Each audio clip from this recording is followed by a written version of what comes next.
हाँ जी। तो बेटे लेसन नंबर 10, लेसन 10 मतलब वेव ऑप्टिक्स। तो प्लीज स्टार्ट करें, ध्यान देना, ढंग से सुनना होगा।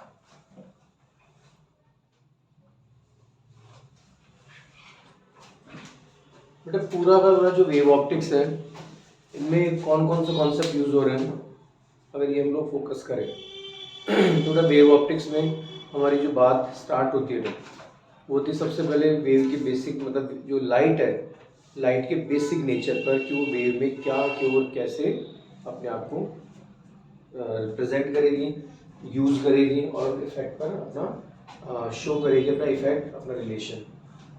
तो बेटा सबसे पहले हम लोग बात करेंगे वेव के लिए कुछ बेसिक टर्म्स, ठीक है, जो लाइट से कोरिलेट करेंगे। वो होंगी monochromatic light, coherent light source, ठीक है।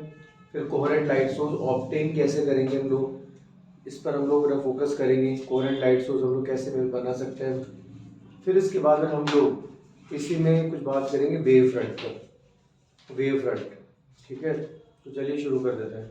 सबसे पहले हमारे यहाँ जो बात स्टार्ट होती है वो होती है मोनोक्रोमेटिक लाइट सोर्स।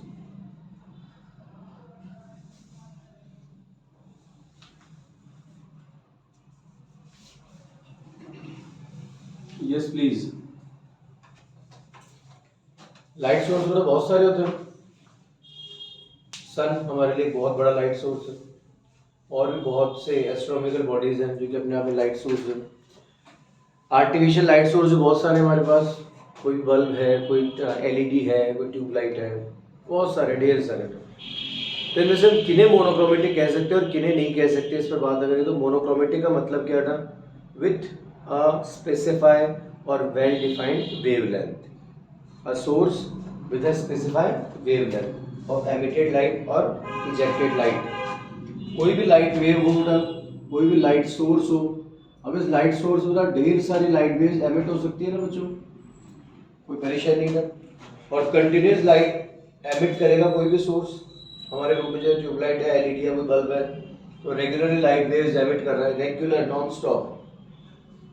अब इन्हें मोनोक्रोमेटिक कब कह सकते हैं। मोनोक्रोमेटिक का मीनिंग है कि जितने भी लाइट वेव्स निकलेंगी ना, उन सब का वेवलेंथ सेम होना चाहिए, डिफरेंस नहीं होना चाहिए।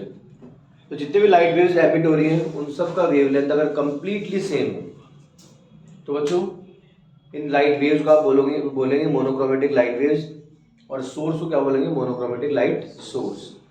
तो मोनोक्रोमेटिक प्रॉपर्टी फुलफिल करने के लिए basic 2 requirements. First, wavelength of ejected light or emitted light must be equal to each other, and second, the source regularly emit these light waves। तो ये कंडीशन हमारे पास रिक्वायर्ड होती है। तो मोनोक्रोमेटिक का मीनिंग समझ में आ गया ना। तो मोनोक्रोमेटिक लाइट सोर्स क्या है, एक ऐसा source, it is a source of light which have unique value of और identical value of wavelength of all ejected waves with a regular ejection और एमिशन ऑफ लाइट वेव्स। ठीक है बच्चों। देखिए बोर्ड एग्जाम में इसकी डेफिनेशन आ सकती है। एक पॉइंट कंप्लीट हो गया। एक बात और, लेसन नंबर 10 अभी जस्ट हम लोगों ने स्टार्ट किया है, लेकिन बेटा ये ध्यान रखना, लेसन नंबर 10 में शुरू से ही क्वेश्चन बनना स्टार्ट हो जाते हैं बोर्ड एग्जाम के अकॉर्डिंग। तो फर्स्ट क्वेश्चन आपका कंप्लीट हो चुका है, डिफाइन मोनोक्रोमेटिक लाइट वेव्स, बता सकते हैं बेटा। सेकंड, इट्स एग्जांपल, बेटा इसका एग्जांपल है, तो बेस्ट एग्जांपल है ना लेसर। लेसर लाइट बेटा वो दी बेस्ट एग्जांपल है मोनोक्रोमेटिक लाइट के लिए, दी बेस्ट। इसका फुल फॉर्म होता है light amplification by stimulated emission of radiation. ये होता है laser, light amplification by stimulated emission of radiation, that is laser, LASER, laser. Laser जो लाइट बेटा ये हाईली मोनोक्रोमेटिक है, मतलब मोनोक्रोमेटिक की प्रॉपर्टी को 100% फुलफिल करती है, 100%। इसकी खास बात है, अगर तुम्हें ध्यान हो बेटा तो एक बार जो मैं क्लास ले रहा था तुम्हारी, उसमें ने लेसर लाइट इजेक्ट होने का प्रोसीजर बताया था आप लोगों को, ठीक है। तो हाईली मोनोक्रोमेटिक है, ठीक। लेकिन बच्चों नॉर्मल जो ऑप्टिक्स के प्रैक्टिकल है, मान लीजिए स्कूल लेवल में तो फिर भी वेव ऑप्टिक्स के प्रैक्टिकल काम या लेकिन कॉलेज लेवल में तो काम आते हैं। कॉलेज में जैसे आप जाएंगे तो अगर बीटेक करेंगे, BSc करेंगे और बी टेक में तो आपको पढ़ना ही पड़ेगा, बीएससी में अगर फिजिक्स आपके पास है तो बच्चों उसमें आप लोगों को वेव ऑप्टिक्स के प्रैक्टिकल करने पड़ते हैं। तो यार इतने छोटे लेवल में, छोटी लैब्स में लेसर लाइट को बार बार डेवलप करना पॉसिबल नहीं हो पाता। तो इस स्टेज पर हम लोग मोनोक्रोमेटिक की फॉर्म में क्या काम में लेते हैं? तो इस स्टेज में मोनोक्रोमेटिक की फॉर्म में हम लोग सोडियम लाइट यूज करते थे,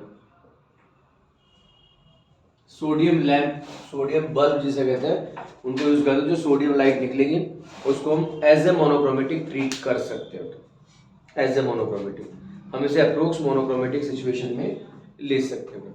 हाईली मोनोक्रोमेटिक लेसर है, नॉर्मल जो प्रैक्टिकल्स होते हैं उनके अंदर लेसर को यूज करना पॉसिबल नहीं हो पाता, तो सोडियम लाइट को ही हम एज ए मोनोक्रोमेटिक काम में ले लेते हैं। बोर्ड एग्जाम में आए हुए 2 क्वेश्चन हो चुके हैं, दोनों क्वेश्चन बोर्ड्स में आ चुके हैं। मैं लेसन नंबर 10 को इस तरह से ही लेके चल रहा हूँ कि शुरू से ही मार्क्स ओरिएंटेड स्टडी हम लोग कर लें। कम टाइम में हम लोग जितने ज़्यादा मार्क्स इसमें निकाल सकते हैं उतने निकाल लो। RBSC में इसमें बेटा पोलराइजेशन भी होता है, बाकी CBSE में पोलराइजेशन पूरा हटा हुआ है, तो आपको बेनिफिट है। टिप्स पर ले सकते हो, गिनी चुनी चीज़ें शुरू से दिमाग लगाना स्टार्ट कर दो बिल्कुल प्रॉपरली, ठीक है। मोनोक्रोमेटिक ओवर, तो कन्फ्यूजन तो दिक्कत नहीं था। सेकंड कॉन्सेप्ट शुरू कर रहा हूं मैं, ये है कोहेरेंट लाइट सोर्स, ध्यान दीजिए। सेकंड कोहेरेंट,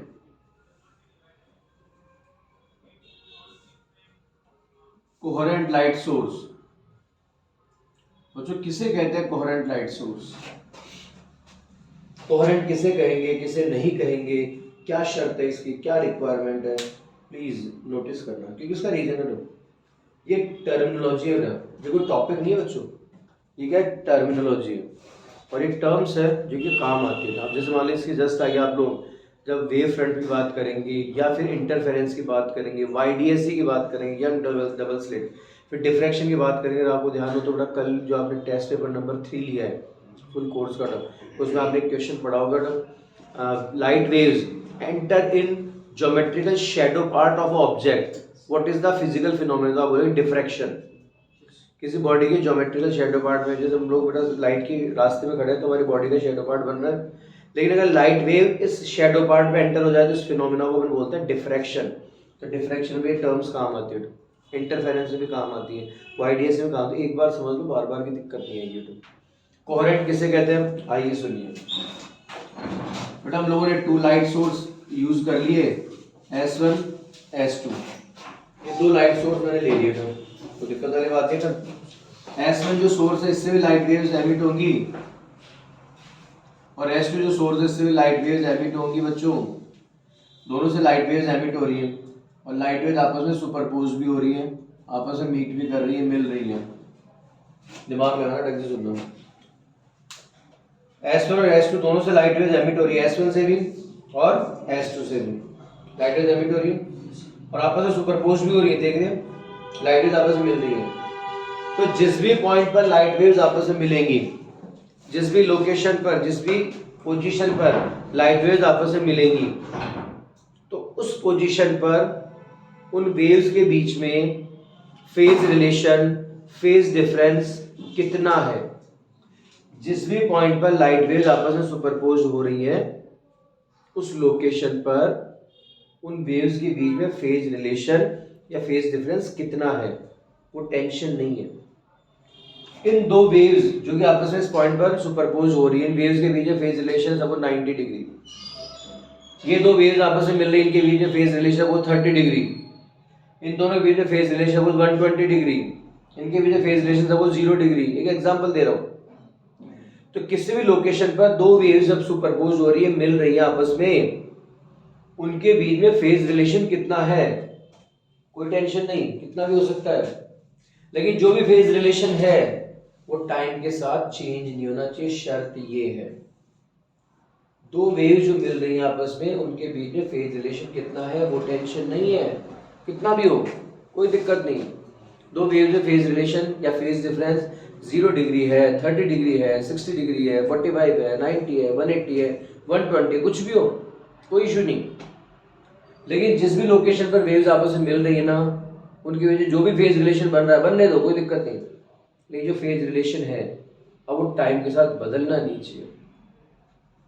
एक लोकेशन पर अगर 120 डिग्री का फेस डिफरेंस बन रहा है दो वेव्स के बीच में, तो अभी भी 120 ही होना चाहिए, आफ्टर 10 मिनट भी 120 होना चाहिए, आफ्टर 1 आवर भी 120 होना चाहिए। तो फेज रिलेशन टाइम के साथ रेगुलरली वेरी नहीं करना चाहिए। तो ऐसे वेव, ऐसे सोर्स को अपन बोलते हैं कोहेरेंट लाइट सोर्स, और वेव्स को बोलते हैं कोहेरेंट लाइट वेव्स। याद रख लोगे, कोई दिक्कत, कोई परेशान नहीं। दो बेसिक टर्म्स आपने सीखी हैं, मोनोक्रोमेटिक और कोहेरेंट। तो कोहेरेंट का मीनिंग समझ में आ गया था? कोहेरेंट का मीनिंग क्या है? If phase relation between two superpose waves, superpose का तो समझ गए, जो वेव्स मिल रही हैं आपस में, ओवरलैप्ड हो रही है। Phase relation to superpose waves remain constant with respect to time, then these waves are termed as coherent light waves and their source are coherent light source. ठीक है सर? अब इसका एग्जांपल तुमने धड़ाधड़ बता दिया। इसका एग्जांपल को पूछ दिया भाई कोहेरेंट लाइट सोर्स का एग्जांपल दो, तो आप बोलेंगे पूरे यूनिवर्स में नहीं है एग्जांपल। दो इंडिविजुअल सोर्स कभी भी आपस में कोहेरेंट नहीं हो सकते। दो इंडिविजुअल सोर्स मतलब दोनों का अगर लाइट का प्रोडक्शन अलग अलग हो रहा है, इस रूम में मान लीजिए मैंने दो लाइट सोर्स लगा दिए, उनका वोल्टेज, इनका वोल्ट, इनके करंट, इनकी सारी मैकेनिज्म सेम है, सब कुछ 100% सेम है, लेकिन दोनों लाइट अलग अलग प्रोड्यूस कर रहे हैं।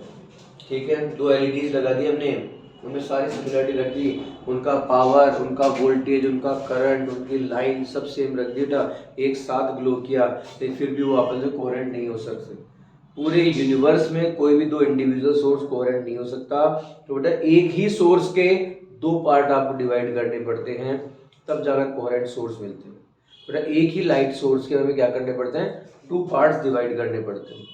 तो एक ही सोर्स के टू पार्ट्स डिवाइड करने में हमारे पास दो बेसिक मेथड्स होते हैं बच्चों, और मेथड्स को हम कहते हैं divideation of wave front and divideation of amplitude. ये दो मेथड्स होते हैं। ठीक है, तो कोहेरेंट लाइट वेव्स या कोहेरेंट लाइट सोर्स ऑब्टेन करने में दो मेथड्स हैं, डिवाइडेशन ऑफ वेव फ्रंट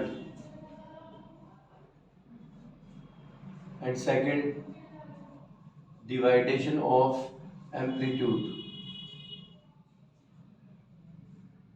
ये दो मेथड्स है बेटा। ठीक है, अगर हम लोग एग्जाम के व्यू से, 12th स्टैंडर्ड की व्यू से बात करें और थोड़ा शॉर्ट एंड स्वीट बात करें, दिमाग में फिट हो जानी चाहिए। देखो ध्यान देना ना, चैप्टर को शुरू से मैं वही पॉइंट कराऊंगा जिन पर डायरेक्टली क्वेश्चन बनेंगे, मार्क्स आएंगे, तो प्लीज एक एक लाइन को ढंग से सुनना। कोहेरेंट सोर्स को ऑब्टेन करने के दो बेसिक मेथड्स हैं, वो है डिवाइडेशन ऑफ वेव फ्रंट और डिवाइडेशन ऑफ एम्पलीट्यूड। ये दो बेसिक मेथड्स हैं। ठीक है, divideation of wave front and divideation of amplitude. ठीक है सर, बहुत ही बढ़िया। अब वेव फ्रंट डिवाइडेशन कैसे किया जाता है बच्चों, और एम्पलीट्यूड डिवाइडेशन में क्या डिफरेंस आता है बच्चों, ये दोनों सुन लो। देखो क्या क्या क्वेश्चन बनते हैं, माइंडसेट बनाना, ध्यान दें। With help of total reflection and total refraction, with help of total reflection और total refraction, wave front of light divided in two parts. These divided parts move on different optical path, and with help of suitable arrangement, these divided parts again superposed, again combined to each other. दिमाग लगाना, total reflection या फिर total refraction की help से आप जो light waves आ रही हैं, इन जैसे मान लो दो लाइट वेव्स आ रही हैं, इन दोनों को आप अलग अलग रास्ते पर ले जाएंगे, डिफरेंट पाथ पर ले जाइए, और फिर सूटेबल अरेंजमेंट करके इनको वापस से सुपरपोज कर दीजिए। अब जरा सोचिए कि दोनों लाइट वेव जो सुपरपोज होंगी इस पॉइंट पर, इन लाइट वेव्स का प्रोडक्शन कॉस्ट तो सेम ही है ना, एक ही सोर्स से आ रही है ना, मानते हो बात ना? एक ही सोर्स से दो लाइट वेव निकली, इन दोनों को आप अलग अलग रास्ते पर ले गए और फिर घुमा फिरा कर वापस से आपस में मिला दिए। तो बच्चों यहाँ पर दोनों लाइट वेव जो मिल रही, इनका प्रोडक्शन कॉस्ट तो सेम है, तो इस वजह से आपस में कैसी होगी, कोहेरेंट होगी। तो with help of total reflection और total refraction, wave front of light divided into parts, these divided parts move on different optical path, and these divided light waves again superposed to each other, then these superposed waves are termed as coherent light waves. कोई दिक्कत, कोई परेशानी नहीं? ये है divideation of wave front. Simple, फालतू tension लेनी ही नहीं है. ठीक है, क्या क्या याद रखना बेटा? टोटल रिफ्लेक्शन और टोटल रिफ्रैक्शन की हेल्प से हम लोग जो लाइट आ रही है उसको दो पार्ट में डिवाइड कर देंगे. डिवाइडेड पार्ट अलग अलग रास्तों पर चलेंगे और वापस घूम फिर कर मिल जाएंगे, सुपरपोज हो जाएंगे. ये बात खत्म, सिंपल. वेव फ्रंट डिवाइडेशन कौन से प्रैक्टिकल कंडीशन में काम में लेते हैं? इसका एग्जांपल कोई पूछ ले तो दी बेस्ट एग्जांपल है YDSE, young double slit experiment.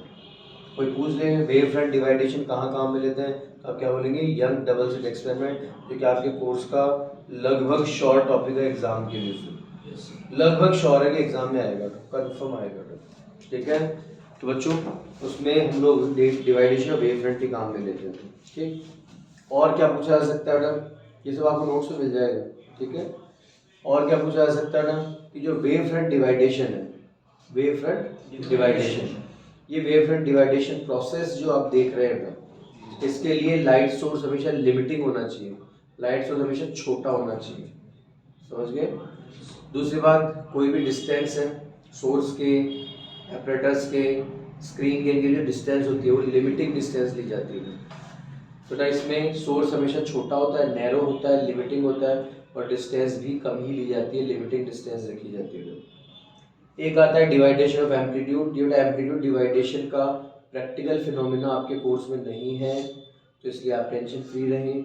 और ये होता कैसे है, इसमें और इसमें डेफिनेशन सिर्फ एक टर्म का डिफरेंस है और कोई डिफरेंस नहीं बच्चों.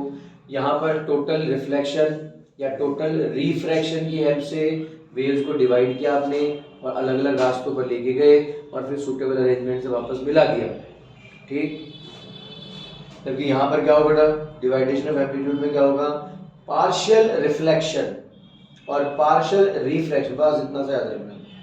या टोटल रिफ्लेक्शन का या पार्शियल रिफ्लेक्शन है, या टोटल रिफ्रैक्शन का या पार्शियल रिफ्रैक्शन है.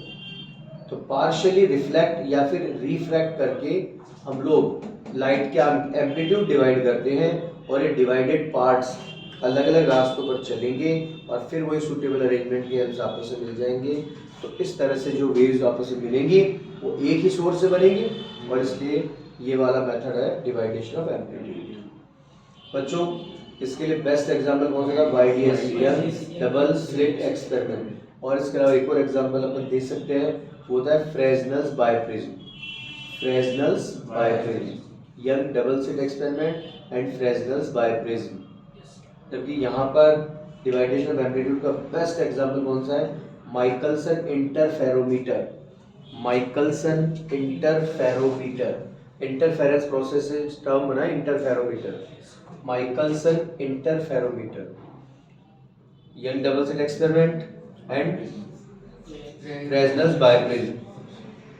Michelson interferometer. In this process, total reflection and total refraction. In this process, partial reflection and partial refraction. इसमें लाइट सोर्स नैरो होना चाहिए, इसमें लाइट सोर्स ब्रॉड होना चाहिए, इसमें लिमिटिंग डिस्टेंस होना चाहिए, इसमें इनफाइनाइट डिस्टेंस होना चाहिए. Game over. पक्का? मेथड क्लियर है, कोई परेशानी नहीं. नेक्स्ट जो कॉन्सेप्ट है बच्चों, वो कॉन्सेप्ट है प्रिंसिपल ऑफ सुपरपोजिशन, जिसको हम लोग प्रिंसिपल ऑफ सुपर इम्पोजिशन भी सुनते हैं.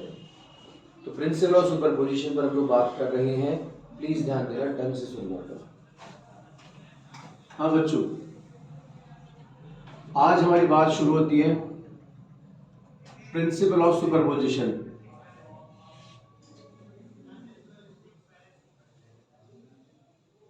तो प्रिंसिपल ऑफ सुपरपोजिशन क्या कहता है बच्चों? माइंडसेट बनाना बेटा अपना, ध्यान देना. सुनो बेटा, सबसे पहले तो अपन टॉपिक तो बाद में पढ़ते हैं, पहले अपन इसके टर्म्स पढ़ते हैं. सुपरपोजिशन, अबे क्या होता है मतलब सुपरपोजिशन का? अगर अपने से पूछ ले तो अपन क्या कहेंगे?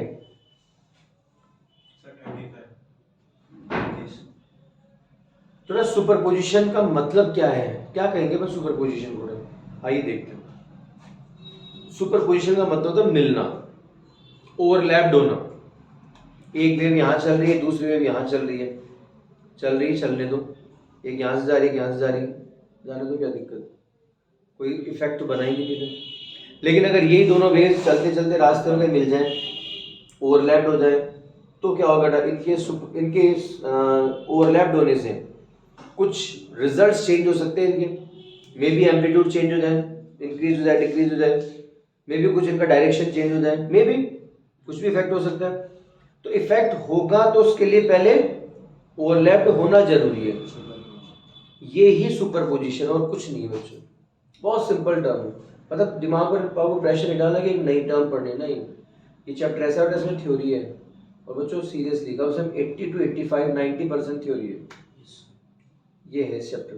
और थ्योरी स्टैंडर्ड थ्योरी है, रटनी नहीं पड़ेगी, बस दिमाग लगाना। मैंने आपको इसीलिए बेटा पहले टर्म समझाई था कि आपको बार बार परेशानी ना हो।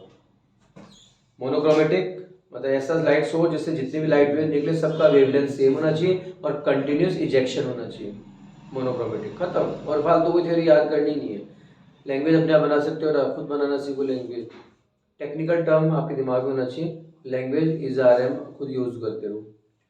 लेसर और सोडियम लाइट इसके लिए बेस्ट एग्जांपल है। कोहेरेंट का मतलब क्या है, कोई भी दो सोर्स है, इनसे लाइट वेव निकली और आपस में मिली, तो जहाँ भी लाइट वेव मिल रही है उनके बीच में फेज रिलेशन टाइम के रेस्पेक्ट में कांस्टेंट है, तो ऐसी लाइट वेव्स को अपन क्या बोलते हैं, और सोर्स को कोहेरेंट सोर्स। कोई दिक्कत नहीं। कोहेरेंट सोर्स ऑब्टेन करने कितने प्रोसेस हमारे पास, 2, divideation of wave front, divideation of amplitude. इसमें टोटल रिफ्लेक्शन और टोटल रिफ्रैक्शन काम आता है, जैसे पार्शियल रिफ्लेक्शन पार्शियल रिफ्रैक्शन काम आता है।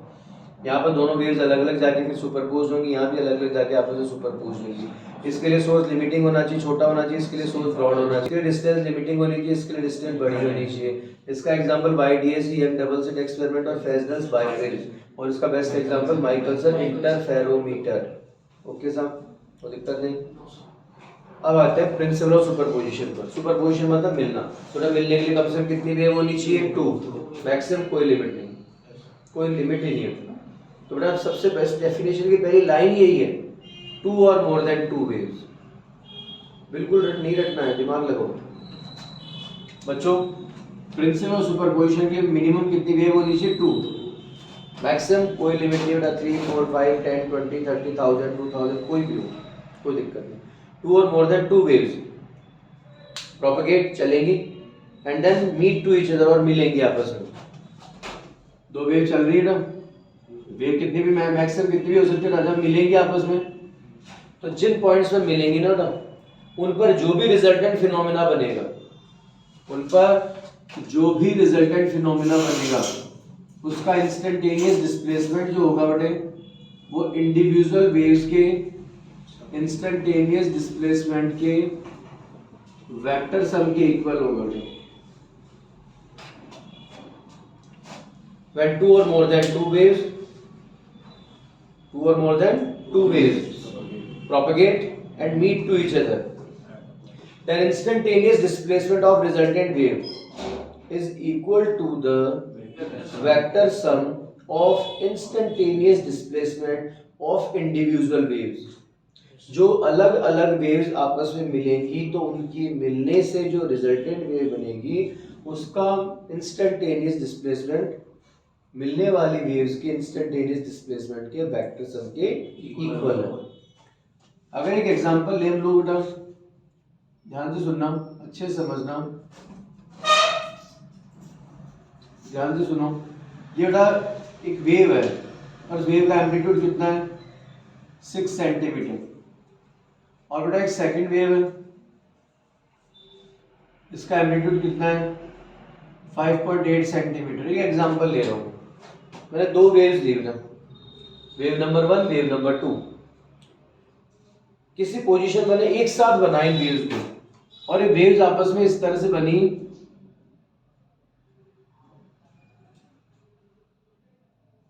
कि दोनों का क्रिस्ट एक साथ बना और दोनों का ट्रफ भी एक साथ बना। अपसाइड मैक्सिमम डिस्प्लेसमेंट को क्रिस्ट बोलते हैं, डाउनसाइड मैक्सिमम डिस्प्लेसमेंट को ट्रफ बोलते हैं। तो दोनों वेव्स इस तरह से आपस में मीट कर रही है कि दोनों का क्रिस्ट एक साथ बन रहा है और दोनों का ट्रफ भी एक साथ बन रहा है। तो इस कंडीशन में आप सोचिए, दिमाग लगाइए मेरी बात पर। अगर मान लेना यहाँ पर एक पार्टिकल है, एक एग्जांपल दे रहा हूँ मैं, यहाँ बच्चे एक पार्टिकल है, तो वेव नंबर 1 उस पार्टिकल को कितना ऊपर ले जाना चाह रही है? 6 सेंटीमीटर। वेव नंबर 1 उस पार्टिकल को यहां से कितना ऊपर ले जाना चाह रही है? 6 सेंटीमीटर। वर्ड्स को पकड़ना।